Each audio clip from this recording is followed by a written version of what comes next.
அனைவருக்கும் வணக்கம். வரப்போகிற குரூப் 4 தேர்விற்காக மிக தீவிரமாக தயாராகி கொண்டிருக்கக்கூடிய மாணவர்கள் நேரம் மிக மிக குறைவாக இருக்கிறது.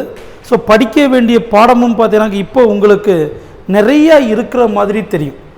ஸோ அந்த நிறைய இருக்குன்னு கவலைப்படாமல் இருக்கக்கூடிய நேரத்தில் படிப்பதை தெளிவாக படிங்க. எந்த பயமும் வேண்டாம். நம்மால் வெற்றி பெற முடியும் என்கிற நம்பிக்கையோடு படிங்க. உங்கள் மேல் நீங்கள் நம்பிக்கை வைக்காத பட்சத்தில் யாருமே உங்கள் மேலே நம்பிக்கை வைக்க மாட்டாங்க. ஸோ அதனால் நம்பிக்கையோடு இதுவரைக்கும் நம்ம என்னென்ன படிச்சிருக்கிறோமோ அதை திருப்பி படிங்க. அல்லது ஏதேனும் புதிதாக தகவல் கிடைத்தாலும் அதை எக்ஸ்ட்ராவாக ஆட் பண்ணிப்போம். ஸோ அதுக்காக பயப்பட வேண்டாம். புதிய தகவல் இருந்துச்சுன்னா அதை கூடுதலாக நம்ம சேர்த்துப்போம் அப்படின்ற தைரியத்தோடு மட்டும் புதிய தகவலை படிங்க. அதனால் ஏற்கனவே படித்த தகவல்களை திருப்பி பார்க்காம போயிட வேண்டாம். ஸோ நம்ம மைண்டில் இருக்கும். ஸோ நான் கட்டாயம் பார்த்தீங்கன்னாக்க நம்ம மைண்டில் இருக்கும் அப்படின்ற எண்ணம் மட்டும் இருக்கக்கூடாது. எல்லாத்தையுமே ஒரு தடவை திருப்பி பார்த்துருங்க. சரி, அப்போ இந்த பதிவில் நம்ம என்ன பார்க்க போகிறோம்? உங்கள் தேர்விற்கு மிக மிக பயனுள்ளதாக கட்டாயம் வரக்கூடிய இந்தியாவின் திட்டமிடல். எப்படி பார்த்தாலும் பாருங்கள், இந்திய பொருளாதாரத்தில் திட்டமிடுதல் சார்ந்து ஒரு கேள்வியோ அல்லது 2 கேள்வியோ கட்டாயம் இருக்கும். சரிங்களா? அப்போ இந்த 30 கேள்விகளை நம்ம என்ன பார்க்க போகிறோம்னா இந்தியாவுடைய திட்டமிடுதலை பற்றி மிக தெளிவாக பார்க்க போகிறோம். ஸோ ஸ்கிப் பண்ணாமல் ஒவ்வொரு கேள்வியும் கவனமாக பாருங்கள். சரி, வாங்க நம்ம பதிவுக்குள்ளே போயிடலாம். அப்போ முதல் கேள்வி பாருங்கள், சரியான கூற்றை தேர்வு செய்க. முதல் கேள்வியில் சரியான கூற்றை தேர்வு செய். இப்போ பாருங்கள், இந்த பிளானிங் திட்டமிடுதல் அப்படின்ற கான்செப்டை இந்தியா எங்கிருந்து எடுத்தது? ஜெர்மனின்றது தவறு. நம்ம எடுத்தது ரஷ்யாவிலிருந்து. அப்போ பாருங்க, இந்தியாவுடைய திட்டமிடுதல் என்கிற கருத்தானது ரஷ்யாவிலிருந்து எடுக்கப்பட்டது. பாருங்க, முதல் உலக போருக்கு பிறகு 1928 ரஷ்யா தான் உலகத்தில் முதல் முறையாக திட்டமிடுதல் என்கிற கொள்கையை அறிமுகப்படுத்துகிறார்கள். அப்ப ரஷ்யா அறிமுகப்படுத்தியது 7 ஆண்டு திட்டம். அப்ப அந்த கொள்கையை மட்டும் எடுத்துக்கிட்டு நம்ம 5 ஆண்டு திட்டமாக அறிமுகப்படுத்தி இருப்போம். சரிங்களா? அப்ப முதல் statement is the wrong statement.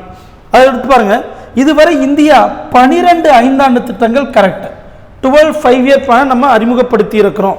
அதுக்கடுத்து பாருங்க, தேசிய திட்டக்குழு மார்ச் 15 1951 உருவாக்கப்பட்டது. தவறு. ஏன்னா மார்ச் 15 1950 உருவாக்கப்பட்டது. சரிங்களா? அப்ப மார்ச் 15 1950 உருவாக்கப்பட்ட திட்டக்குழுவுக்கு மாற்றாகத்தான் ஜனவரி 1 2015 நிதி ஆயோக் என்கிற அமைப்பை நாம் உருவாக்கி இருக்கிறோம். சரிங்களா? அப்ப முதல் ஸ்டேட்மெண்ட்டும் 3வது ஸ்டேட்மெண்ட்டும் தவறு. அப்ப சரியான கூற்று சி ஆன்சர். அப்ப 2வது ஸ்டேட்மெண்ட் மட்டும்தான் கரெக்ட், மறந்துடக்கூடாது. சரிங்களா? அப்ப இதெல்லாம் ரொம்ப முக்கியமான கேள்வி. அது ரிப்பீட்டடாகவும் நமக்கு வரக்கூடிய கேள்வி. சரியா? கவனமா நோட் பண்ணிருங்க. சரி, அடுத்து பாருங்களேன், 2வது கேள்வி, திட்டக்குழுவின் நோக்கம் என்ன? இப்ப இந்த கேள்வியை பொறுத்த வரைக்கும் பாருங்க, திட்டக்குழுவின் நோக்கம்னாலும் கரெக்ட், அதே நேரத்தில் நிதி ஆயோக்கின் நோக்கம் சொன்னாலும் இந்த ஸ்டேட்மெண்ட் ஏறக்குறைய கரெக்ட் தான். அப்ப பாருங்க, திட்டக்குழு நிதி ஆயோக் முக்கிய வேலை என்ன? தேசிய மற்றும் தனிநபர் வருமானத்தை உயர்த்துவது. சரிங்களா? எப்படி பெர் கேபிட்டா இன்கம் அண்ட் ஜிடிபியை இம்ப்ரூவ் பண்றது, அதற்கான திட்டங்களை உருவாக்குதல், வேலை வாய்ப்பை உருவாக்குதல், அதுக்கடுத்து இன்ஈக்வாலிட்டி சமத்துவமின்மையை குறைத்தல், நீதியை அடிப்படையாக கொண்ட சமுதாயத்தை உருவாக்குதல். அப்ப இதற்கான திட்டங்களை உருவாக்குதல் திட்டக்குழுவின் நோக்கமாகும். இதைத்தான் தற்போது நிதி ஆயோக்கும் பண்றாங்க. ஸோ அப்போ பார்த்தீங்கன்னாக்க திட்டக்குழுவின் முக்கிய நோக்கம் வரும்போது 4மே வந்துடும். ஸோ 1 2 3 4 4மேவும் திட்டக்குழுவின் நோக்கங்கள் தான். கவனமாக நோட் பண்ணிடணும். சரி, அடுத்து பாருங்களேன், நெக்ஸ்ட் 3வது கேள்வி. இதெல்லாம் ரொம்ப ரொம்ப முக்கியமான கேள்வியா? பொறுத்துக. அப்ப பாருங்க, பொதுவாக இந்த 12 திட்டங்களை நாம் படிக்கும்போது அந்த 12 திட்டங்களுடைய நோக்கங்கள் நமக்கு கட்டாயம் தெரியணும். இதெல்லாம் பாருங்க, கடந்த கால டிஎன்பிசி கேள்விகள்ல டிஎன்பிசி கேள்வி மட்டும் சொல்ல முடியாது. இந்தியாவினுடைய எல்லா தேர்வுகளிலும் இந்த மாதிரியான கேள்விகள் நமக்கு கட்டாயம் இடம் பெற்றிருக்கிறது. பாருங்க, 6வது ஐந்தாண்டு திட்டம் கருவி கட்டோ வறுமை ஒழிப்பு. இங்க கவனமா பார்க்க வேண்டியது பாருங்க, வறுமை ஒழிப்பு கருவி கட்டோ என்பது 5வது ஐந்தாண்டு திட்டம் மிகச் சரியான பதில். ஆனால் நம்முடைய ஸ்கூல் புக்கில் அந்த வறுமை ஒழிப்பு 6வது ஐந்தாண்டு திட்டத்தில் இருக்கு. இது பொறுத்து கொஸ்டின்றதுனால நம்ம வேற வழி இல்லை, இப்படித்தான் எடுத்தாகணும். அடுத்து பாருங்க, 7வது ஐந்தாண்டு திட்டம் பிரைவேட் செக்டாருக்கு முக்கியத்துவம். 8வது பாருங்க மனிதவள மேம்பாடு. 9வது ஐந்தாண்டு திட்டம் சமூக நீதியுடன் கூடிய சமமான வளர்ச்சி. அப்ப ஏ இஸ் த ஆன்சர். கவனமா பார்க்கணும், இந்த கேள்வி ரொம்ப ரொம்ப முக்கியமானது. ஏன்னா கருவி கட்டோ 5வது ஐந்தாண்டு திட்டம் தான்.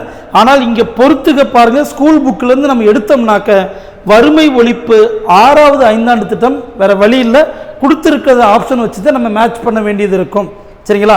இந்த வறுமை ஒழிப்பிற்காகத்தான் பாருங்க 20 பாயிண்ட் ப்ரோக்ராம் 1975 20 அம்ச திட்டம் அறிமுகப்படுத்தப்பட்டது இந்திரா காந்தி பீரியட்ல. தெரியும் உங்களுக்கு, அது வந்து வறுமை ஒழிப்பிற்காக.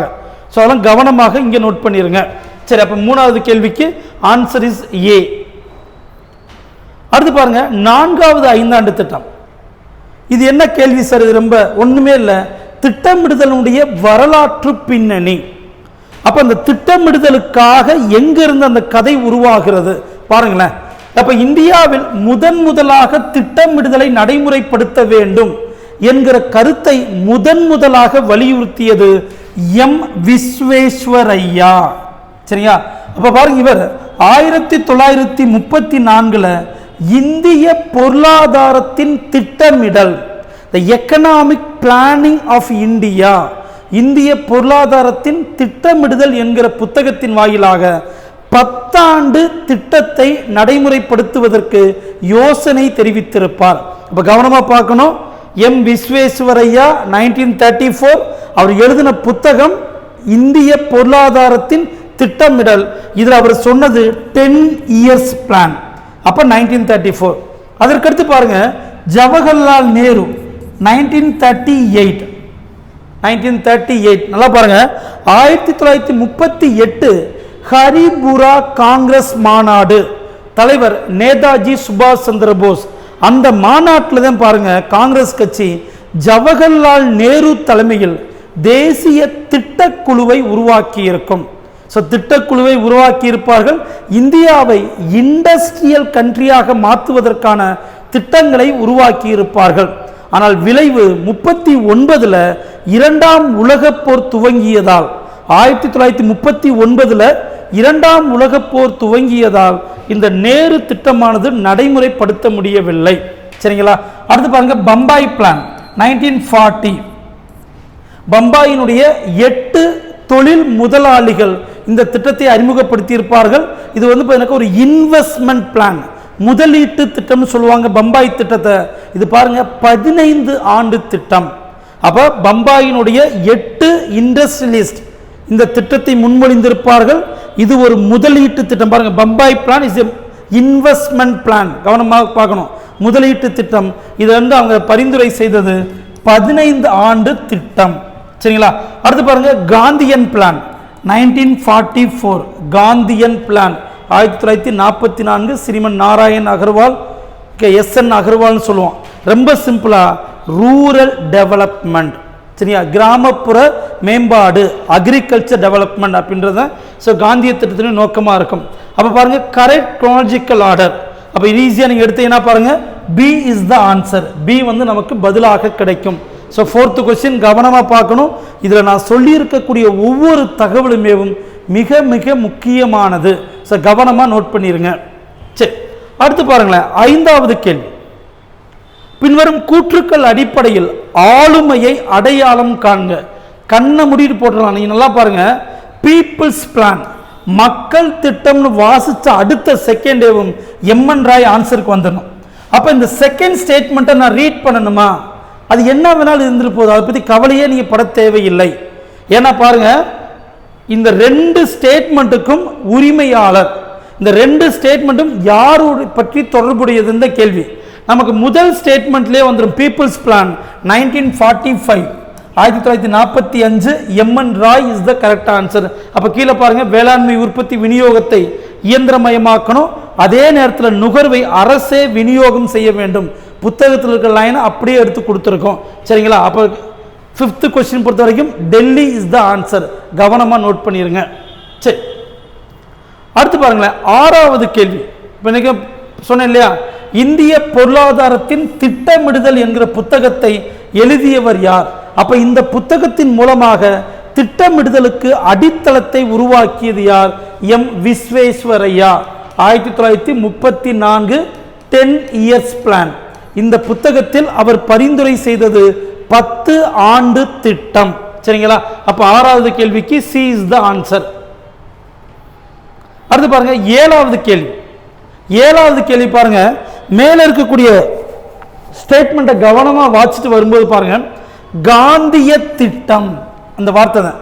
இப்ப காந்தியன் பிளான் அப்படின்னு வரும்போது பாருங்க, எஸ்.என். அகர்வால், ஸ்ரீமன் நாராயண் அகர்வால். மேல கொஸ்டின்ஸ் நம்ம பார்த்தோம். 7th கொஸ்டினுக்கு பாம்பே இஸ் த ஆன்சர். அடுத்து 8வது கேள்விக்கு வாங்களேன்.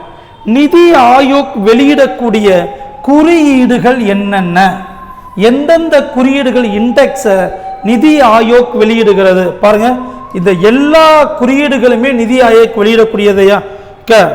Sustainable development goal, export, composite water management, national multi dimension poverty index, இந்த எல்லா 4 குறியீடுகளையும் நிதி ஆயோக் வெளியிடுகிறது. அப்ப ஆன்சர் பாருங்க, 8வது கேள்விக்கு D is the answer. So கவனமாக இந்த குறியீடுகளை பார்த்துடணும். சரிங்களா? சரி, அதே மாதிரி பாருங்க, நம்ம மெட்டீரியல் உங்களுக்கு வந்து இந்த குறியீடுகளில் வந்து பார்த்தீங்க அப்படின்னாக்க எந்தெந்த மாநிலம் ஃபர்ஸ்ட், தமிழ்நாட்டுடைய நிலை என்ன, எல்லாமே நம்ம என்ன பண்ண கரண்ட் அஃபேர்ஸ் மெட்டீரியலில் கொடுத்துருக்கோம். அதை ஒரு தடவை செக் பண்ணிக்கோங்க. சரிங்களா? சரி, அடுத்து 9வது கேள்வி பாருங்களேன். சரியான கூற்றை தேர்ந்தெடு. சரியான கூற்று பாருங்க, ஜவஹர்லால் நேரு திட்டக்குழுவின் முதல் தலைவர். கரெக்டியா? பாருங்க, ஏன்னா பிளானிங் கமிஷனுடைய ஹெட் பிரைம் மினிஸ்டர். அப்ப திட்டக்குழுவின் முதல் தலைவர் ஜவஹர்லால் நேரு. திட்டக்குழுவின் கடைசி தலைவர் நரேந்திர மோடி 2014. சரிங்களா? அப்ப ஆகஸ்ட் பாருங்க, ஆகஸ்ட் 13 2014 மத்திய அரசாங்கம் பிளானிங் கமிஷனுக்கு மாற்றாக நிதி ஆயோக் உருவாக்கப்படும் என்று அறிவித்திருப்பார்கள். இந்த விளைவுதான் பாருங்க, ஜனவரி 1 2015 நிதி ஆயோக் உருவாக்கப்பட்டது. நிதி ஆயோக் உருவாக்குவதாக அறிவித்தது ஆகஸ்ட் 13, உருவாக்குனது ஜனவரி 1. First statement correct. Second statement, முதல் 5 ஆண்டு திட்டம் பாருங்க, 50 இருந்து 55 தப்பு. ஏன்னா 1951 to 56. சரிங்களா? அப்ப இங்கேயும் பாருங்க 51 வரக்கூடாது, 1951 வரணும். சரிங்களா? அப்ப ஆன்சர் பாருங்க, சரியான கூற்று ஏ மட்டும்தான் கரெக்ட். சரிங்களா? ஸோ ஃபர்ஸ்ட் ஒரு ஸ்டேட்மெண்ட் மட்டும்தான் கரெக்ட். கவனமா நோட் பண்ணிடுங்க. அடுத்து 10வது கேள்வி பாருங்க, நிதி ஆயோக்கின் தலைவர். பாருங்க, நிதி ஆயோக்கின் தலைவர் இஸ் பாருங்க பிரைம் மினிஸ்டர், பிரதம அமைச்சர். அப்ப 2015 உருவாக்கப்பட்டதிலிருந்து தற்போது வரை ஒரே பிரதமர் தான், நரேந்திர மோடி. சரிங்களா? ஸோ நரேந்திர மோடி அவர்கள் தான் தலைவராக இருக்கிறார். நிதி ஆயோக்கின் தலைவர் என்பது பிரதம அமைச்சர், பிரதமர், மறந்துடக்கூடாது. சரி, அடுத்து பாருங்க 11வது கேள்வி, நிதி ஆயோக்கின் முதலாவது துணைத் தலைவர். இந்த கேள்வியெல்லாம் கட்டாயம் வரலாயா? ஏன்னா முதலாவது துணைத் தலைவர் அரவிந்த் பணக்காரியா. இப்போ ஏன் சார் இந்த அரவிந்த் பணக்காரியா முக்கியம்? இவர் தான் பாருங்க 16வது ஃபினான்ஸ் கமிஷன் நிதி ஆணையத்தின் தலைவராக நியமிக்கப்பட்டிருக்கிறார். சரிங்களா? 16th ஃபினான்ஸ் கமிஷனுடைய ஹெட் அரவிந்த் பணக்காரியா. ஸோ அதனால அதை வச்சு கேட்க வாய்ப்பு இருக்கு. பாருங்க, அரவிந்த் பணக்காரியா ஃபர்ஸ்ட், 2வது ராஜீவ் குமார், 3வது சுமன் பெரி. இவர் வந்து தேர்ட். தற்போது இருக்கக்கூடியவர், தற்போதைய துணைத் தலைவர் சுமன் பெரி. சரிங்களா? அப்ப அரவிந்த் பணக்காரியா ஃபர்ஸ்ட், ராஜீவ் குமார் 2வது, சுமன் பெரி 3வது, மறந்துடக்கூடாது. அப்ப இந்த துணைத் தலைவரை யார் நியமிக்கிறார் அப்படின்னு கேட்டா பிரதமர். சரி, அடுத்து வாங்களேன் 12வது கேள்வி, நிதி ஆயோக் பற்றிய சரியான கூற்று. இங்க கவனமா வாசிக்கணும். கேள்வி நீங்க படிக்கும்போது அது சரியான கூற்றா தவறான கூற்றான்றதை கவனமா பாருங்க. அது ரொம்ப ரொம்ப முக்கியமானது.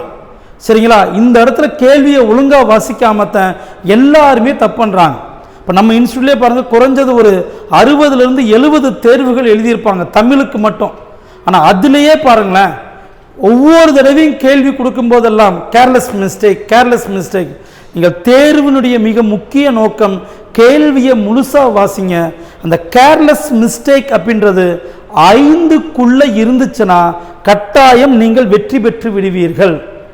கேர்லெஸ் மிஸ்டேக் ஒரு 10 போது 15ன்னா யோசிச்சு பாருங்க. அப்போ 10க்கு மேலே போனாலே ஆட்டோமேட்டிக்காக ரிசல்ட் நம்மளை கை நழுவி போயிடுச்சுன்னு அர்த்தம். முடிந்தவரை கேர்லெஸ் மிஸ்டேக்ஸை குறைச்சிருங்க. சரிங்களா? அப்போ பாருங்க, ஃபர்ஸ்ட் ஸ்டேட்மெண்ட் த திங்க் டேங்க் கரெக்டு, உயர் சிந்தனை குழு. அதுக்கடுத்து பாருங்க, மத்திய அரசின் அமைச்சரவை தீர்மானத்தின் உருவாக்கப்பட்டது, மாநிலங்களுக்கிடையே கூட்டாட்சி உணர்வை உருவாக்குதல். அப்போ 3மே கரெக்டு தான். நிதி ஆயோக் பற்றிய 3 கூற்றுமே சரியானது. ஏற்கனவே சொல்லிட்டேன், நிதி ஆயோக் உருவாக்கப்படும் என்று அறிவித்த தேதி ஆகஸ்ட் 13, 2014. உருவாக்கின தேதி ஜனவரி 1, 2015. அப்ப 12வது கேள்விக்கு டி இஸ் த ஆன்சர். 3 ஸ்டேட்மெண்ட்டுமே கரெக்ட் தான். அடுத்து 13வது கேள்வி பாருங்களேன். 13வது கேள்வி, ஷார்ட் டேர்ம் பிளானிங், குறுகிய கால திட்டம். பாருங்க, short term planning controlled plan, கட்டுப்படுத்தும் திட்டம் என்று அழைக்கப்படுகிறது. கரெக்ட். இப்போ first statement is the correct statement. அதே நேரத்தில் பாருங்க, பொருளாதார கட்டமைப்பு மாற்றங்களை கொண்டு வருதல் இதனுடைய நோக்கம், இது தவறு. ஏன்னா ஷார்ட் டேர்ம் பிளானிங்ல எப்படி பொருளாதாரத்தினுடைய கட்டமைப்பை மாற்ற முடியும்? அப்ப பொருளாதாரத்தினுடைய கட்டமைப்பை மாற்ற வேண்டும் என்றால் அது long term planning. Short term பிளானிங்ல அது வரக்கூடாது. சரிங்களா? அப்ப ஏ இஸ் த ஆன்சர். மறந்துடாம நோட் பண்ணும், ஏ இஸ் தி ஆன்சர். அடுத்து 14வது கேள்வி பாருங்க, டைப்ஸ் ஆஃப் பிளானிங்ல குறுகிய கால திட்டமிடுதல் அதாவது பாருங்க, கவனமா கேள்வி பாருங்க, சரியாக பொருந்தியுள்ள இணைகளின் எண்ணிக்கையை கண்டறிக. So correctly matched how many pairs இந்த கேள்வி. முதல் பாருங்க, குறுகிய கால திட்டம் தப்பியாது. ஏன்னா குறுகிய கால திட்டம் என்பது செயல்பாட்டு திட்டம். நடுத்தர திட்டம் இது கரெக்ட். நீண்ட கால திட்டம் வியூக திட்டம். அப்ப 1ம் தப்பு, 3ம் தப்பு. அப்ப எத்தனை பேர் இங்க கரெக்டா இருக்குனாக்க ஒரே ஒரு பேர் மட்டும்தான் கரெக்டாக இருக்கிறது. சரிங்களா? கவனமா அந்த கேள்வி நோட் பண்ணிருங்க. ஸோ இப்போ குறுகிய கால திட்டம் செயல்பாட்டு திட்டம், ஆப்ரேஷனல் பிளானிங். நடுத்தர திட்டம் டாக்டிக்கல் பிளானிங். நீண்ட கால திட்டம் ஸ்ட்ராட்டஜிக் பிளானிங். ஸோ கவனமாக நோட் பண்ணிடணும். அடுத்து 15வது கேள்வி பாருங்க, 10 to 30 years 30 ஆண்டுகள் நீண்ட கால திட்டம் கரெக்ட். நீண்ட கால திட்டம் பெர்ஸ்பெக்டிவ் பிளான், முன்னோக்கு திட்டம், இதுவும் கரெக்டியா? அப்ப 2 ஸ்டேட்மெண்ட்டுமே சரியான ஸ்டேட்மெண்ட். சரிங்களா? அப்ப பாருங்க, சி இஸ் த ஆன்சர். இதெல்லாம் முக்கியமான கேள்விகள், கவனமாக நோட் பண்ணி வச்சுக்கோங்க. அப்ப 10லிருந்து 30 ஆண்டுகளுக்கு என்பது நீண்ட கால திட்டம். ஸோ நீண்ட கால திட்டம் பாருங்க, முன்னோக்கு திட்டம், பெர்ஸ்பெக்டிவ் பிளான் அப்படின்னு சொல்லுவாங்க. கரெக்ட். சரி, இப்போ இந்த ஒரு கேள்விக்கு வாங்க, அப்படியே கொஞ்சம் மேலே வாங்க. முதல் கேள்விக்கு வருது பயம். இப்போ குறுகிய கால திட்டம் இது பெரும்பாலும் பார்த்தீங்கன்னா 1 to 3 years. ஸோ இதை பொறுத்த வரைக்கும் பார்த்தீங்கன்னாக்க 3 to 7 yearsன்னு சொல்லுவாங்க. இதை பொறுத்த வரைக்கும் 10 to 30 years. அதனால பாருங்க, இந்தியாவுடைய 5 ஆண்டு திட்டம் என்பது நடுத்தர கால திட்டமிடல். இந்தியாவுடைய 5 ஆண்டு திட்டம் என்பது நடுத்தர கால திட்டமிடுதல், the 5 years. அப்ப பாருங்க, 15வது கேள்விக்கு சி இஸ் த ஆன்சர். 16வது கேள்வி பாருங்க, சர்வோதயா திட்டம், சர்வோதயா பிளான். பாருங்க, ஜெய் பிரகாஷ் நாராயண். இங்க காந்தியின் வாட்ச உடனே என்ன பண்ணிடக்கூடாது, எஸ்என் அகர்வாலை போட்டுடக்கூடாது. சரிங்களா? கவனமா பார்க்கணும். காந்தியன் பிளான், காந்தியன் பிளான் ஒரு வார்த்தை இருந்தாத்தான் SN அகர்வால். சர்வோதயா திட்டம்னாக்க JP ஜெய் பிரகாஷ் நாராயண் மறந்துடக்கூடாது. சரி, 17வது கேள்வி பாருங்க. விஸ்வேஸ்வரையா பொறியாளர்களுடைய தினம். எந்த சமஸ்தானத்தின் திவானாக இருந்தார்? மைசூர். மைசூர் சமஸ்தானத்தினுடைய திவானாக இருந்திருப்பார். இந்திய பொருளாதார திட்டமிடுதலுடைய அடிப்படை கட்டமைப்பு இவர் உருவாக்குனதை இன்னைக்கு வரைக்கும் நம்ம ஃபாலோ பண்றோம். இந்தியாவில் திட்டமிடுதல் ஒன்று கட்டாயம் தேவை என்பதை சொன்னதேவும் விஸ்வேஸ்வரரை முதலில் கூறியவர். சரி, அடுத்து பாருங்க 18வது கேள்வி. எந்த திட்டம் காட்கில் திட்டம் என்று அழைக்கப்படுகிறது? பாருங்க, 3வது ஐந்தாண்டு திட்டம். பாருங்க, முதல் ஐந்தாண்டு திட்டத்தை பொறுத்த வரைக்கும் என்ன சொல்லிருப்பாங்க? முதலாவது ஐந்தாண்டு திட்டம். சரியா, ஹராட் டோமர் ஸ்ட்ராட்டஜி. முதல் ஐந்தாண்டு திட்டம் ஹராட் தோமர் மாதிரி. இரண்டாவது நேரு மெகலனோபிஸ் திட்டம். மூன்றாவது ஐந்தாண்டு திட்டம் காட்கில் திட்டம் என்று அழைக்கப்படுகிறது. கவனம் நோட் பண்ணுமியா? முதலாவது ஐந்தாண்டு திட்டம் ஹராட் டோமர் மாதிரி, second one Nehru Mahalanobis, third one Gadgil திட்டம். இப்போ 18வது கேள்விக்கு சி இஸ் த ஆன்சர். அடுத்து 19வது கேள்வி பாருங்க. எந்த ஐந்தாண்டு திட்டத்தில் பெர் கேபிட்டா இன்கம் 2 மடங்காக மாற்றுவதாக குறிக்கோள் கோல் நியமித்தார்கள்? அப்படின்னா 10th 5-year பிளான், 10வது ஐந்தாண்டு திட்டம். நான் ஏற்கனவே சொல்லிட்டேன் டிஸ்கஷனுடைய ஆரம்பத்திலேயும், ஒவ்வொரு திட்டம் இந்த 12 ஐந்தாண்டு திட்டங்களுடைய குறிக்கோள்கள் கட்டாயம் நம்ம பார்த்துடணும், மிக மிக முக்கியமானது. சரி, அடுத்து பாருங்களேன். 20வது கேள்வி பொறுத்த வரைக்கும் முதல் ஐந்தாண்டு திட்டம் பற்றிய கூற்றுக்களில் தவறானது எது? முதல் ஐந்தாண்டு திட்டத்தினுடைய தவறான ஸ்டேட்மெண்ட். கண்ணை மூடிட்டு பாருங்க. நேரு மெகலனோபிஸ், இங்கே ஆன்சர் வந்துருச்சா? முதல் ஐந்தாண்டு திட்டம் என்னன்னு சொன்ன? ஹராட் டோமர் ஸ்ட்ராட்டஜி. நேரு மெகலனோபிஸ் என்பது 2வது ஐந்தாண்டு திட்டம். அப்ப நமக்கு தேவையான பதில் இங்கேயே வந்துருச்சு. இந்த 3 ஸ்டேட்மெண்ட்டையும் வாசிக்கணும்ன்ற அவசியம் இல்லை. தைரியமா ஸ்கிப் பண்ணி அடுத்த கேள்விக்கு நம்ம போயிடலாம். சரிங்களா? ஆனா பாருங்க, அதே நேரத்தில் வேளாண்மை கரெக்டு, வெற்றி பெற்றது கரெக்டு, 3.6 எக்ஸாக்டா பார்த்தீங்கன்னாக்க 2.1 டார்கெட் வச்சிருப்போம், 2.1 டார்கெட்டா வச்சிருப்போம். பட் நம்ம அச்சீவ் பண்ணது 3.6. ஸோ முதல் ஐந்தாண்டு திட்டம் வெற்றிகரமான திட்டமாகும். இப்போ 20வது கேள்விக்கு ஏ இஸ் த ஆன்சர். அடுத்து 21வது கேள்வி பாருங்க. சரியாக பொருந்தி உள்ள இணைகளை தேர்ந்தெடு. திட்ட விடுமுறை பாருங்க. 3வது ஐந்தாண்டு திட்டத்தினுடைய தோல்விக்கு பிறகு திட்ட விடுமுறையை நாம் அறிவித்திருப்போம். 66 to 69 கரெக்ட். அடுத்து பாருங்க, சுழல் திட்டம் 75 77 தவறு. 1978 இருந்து 80 வரை. சரிங்களா? அப்ப 78 79 79 80 தான் பார்த்தீங்கன்னாக்க சுழல் திட்டம். ஆண்டு திட்டம் கரெக்டையா? 1991 இருந்து 92 வரைக்கும். சரி, 1990 இருந்து 92 வரைக்கும். அப்ப 1 மற்றும் 3 கரெக்ட். அப்ப சி இஸ் த ஆன்சர். சுழல் திட்டம் பாருங்க. சரிங்களா? இந்த சுழல் திட்டம் என்கிற கான்செப்டை இந்தியாவில் அறிமுகப்படுத்தியது மொராஜி தேசாய். 78 மொராஜி தேசாய். உலகத்தில் வேர்ல்டுல இந்த சுழல் திட்டம் அப்படின்றத அறிமுகப்படுத்தியது குணர் மைட்டல். இந்த சுழல் திட்டம் என்கிற கான்செப்டை உருவாக்கியவர் குணர் மைட்டல். இந்தியாவில் இந்த சுழல் திட்டத்தை அறிமுகப்படுத்தியது மொராஜி தேசாய் அரசு. ஸோ கவனமாக நோட் பண்ணிடுங்க. சரி, 21வது கேள்விக்கு வாங்க. 21st question. எந்த திட்ட காலத்தில் தேசிய வளர்ச்சி குழு NDC உருவாக்கப்பட்டது? பாருங்க. அப்ப NDC உருவாக்கப்பட்ட தேதி ஆகஸ்ட் 6 1952. அப்ப எங்க இருக்கும்? முதலாவது ஐந்தாண்டு திட்டம். முதலாவது ஐந்தாண்டு திட்டத்தில் இருக்கும். சரிங்களா? அப்ப பாருங்க, NDC இப்ப இருக்கா? NDC இப்ப இல்லை. ஏன்னா அது நிதி ஆயோக்கினுடைய கவர்னிங் கவுன்சிலாக மாறி இருக்கிறது. நிதி ஆயோக்கின் நிர்வாக குழு, பிளானிங் கமிஷன் நிதி ஆயோக்கா மாறி இருக்கு. அதே நேரத்தில் NDC நிதி ஆயோக்கின் நிர்வாக குழுவாக மாறி இருக்கிறது. சரிங்களா? அப்ப 22வது கேள்விக்கு A இஸ் த ஆன்சர். அடுத்து பாருங்க 23வது கேள்வி.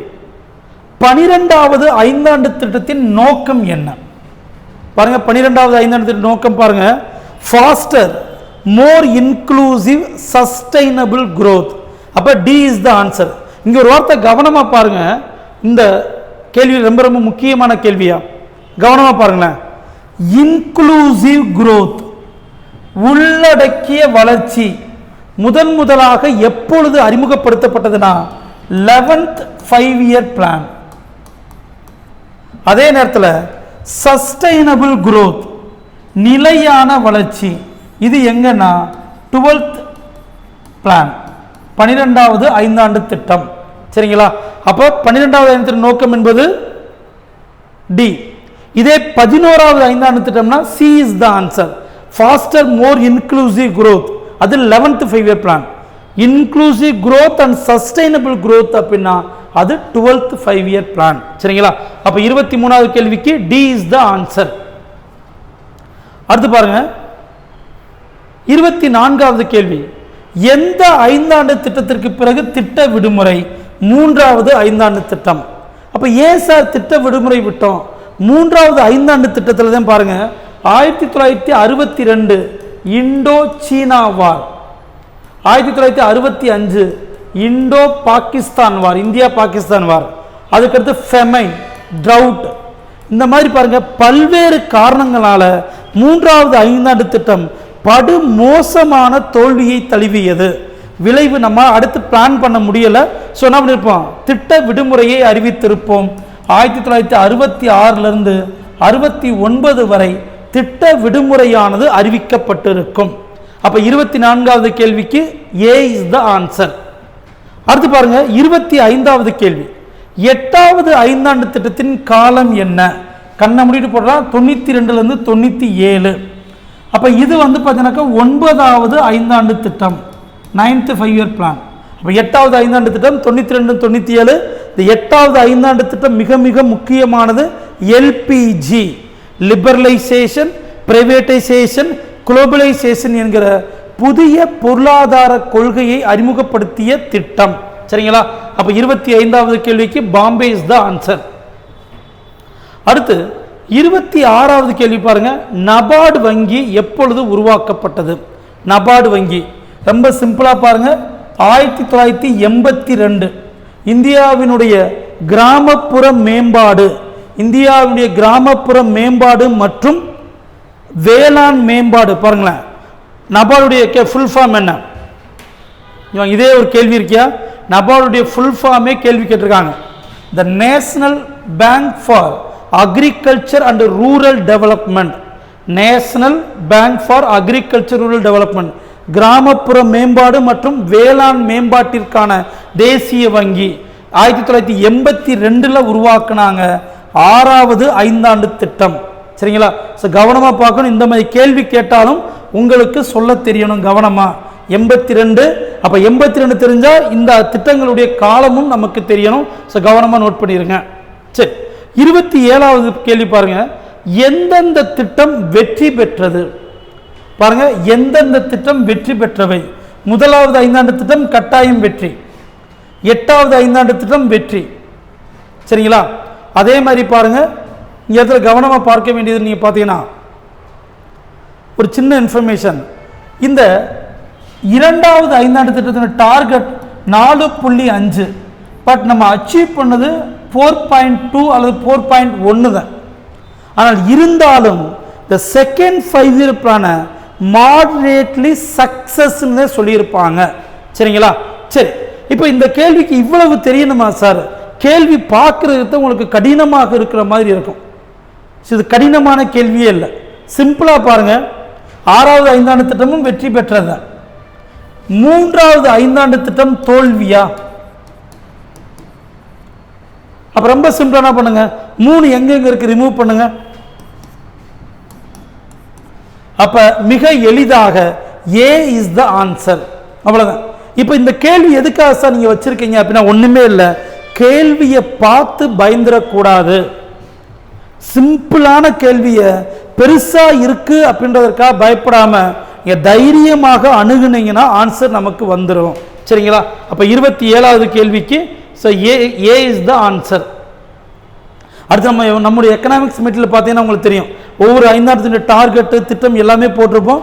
அப்படியும் இல்லை சார் மெட்டீரியல்லாம் நான் வாங்க முடியாது ஸ்கூல் புக்கு அப்படின்னா, 11ஆம் வகுப்பு ஸ்கூல் புத்தகத்தில் 12 5ஆண்டு திட்டங்களுடைய டார்கெட் என்ன, அச்சீவ்மெண்ட்ஸ் என்னன்னு கொடுத்துருப்பாங்க. அதையாவது கவனமாக என்ன பண்ணுங்க, மறக்காமல் பார்த்துருங்க, தப்பு இல்லை. அடுத்து பாருங்களேன், 28வது கேள்வி. இந்தியாவின் புதிய பொருளாதார கொள்கை நம்ம சொன்னா எல்பிஜி அறிமுகப்படுத்தியது 8வது 5ஆண்டு திட்டம். லிபரலைசேஷன், பிரைவேட்டைசேஷன், குளோபலைசேஷன் 8வது 5ஆண்டு திட்டத்தில் நடைமுறைப்படுத்தப்பட்டது. சரி, அடுத்து பாருங்க 29வது கேள்வி.